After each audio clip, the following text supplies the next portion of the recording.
महाराष्ट्रातील पुण्यातून एक वाईट बातमी समोर आली आहे. प्रसिद्ध गरबा नृत्यांगना आणि अभिनेते अशोक माळी यांचे निधन झाले. गरबा डान्स करत असताना अचानक तो खाली पडला आणि त्यातच त्यांचा जागीच मृत्यू झाला. डॉक्टरांच्या म्हणण्यानुसार गरबा किंगचा मृत्यू हृदयविकाराच्या झटक्याने झाला.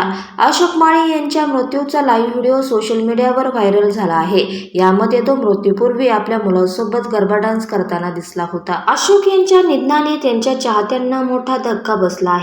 अशोक माळी यांनी आपल्या गरबा नृत्याने सोशल मीडियावर खळबळ उडवून दिली. त्यामुळे पुणे शहरात ते गरबा किंग सेन म्हणून ओळखले जाऊ लागले. शहरातील वेगवेगळे गरबा ग्रुप अशोकला त्यांच्या कार्यक्रमासाठी आमंत्रित करायचे. मिळालेल्या माहितीनुसार सोमवारी सायंकाळी अशोकला पुण्यातील चाकण परिसरात गरबा नृत्यासाठी बोलवण्यात आले होते. मुलगा भावेशही तिथे आले. पिता पुत्र नाचत असताना अचानक अशोक तोंडघशी पडला. त्यावेळी तिथे उपस्थित असलेल्या लोकांनाही त्याचे काय झाले हे समजू शकले नाही. गरबा मंडळाच्या कार्यकर्त्यांनी तात्काळ अशोकला उपचारासाठी खासगी रुग्णालयात नेले. मात्र त्यापूर्वीच त्यांचा मृत्यू झाल्याचे डॉक्टरांनी सांगितले.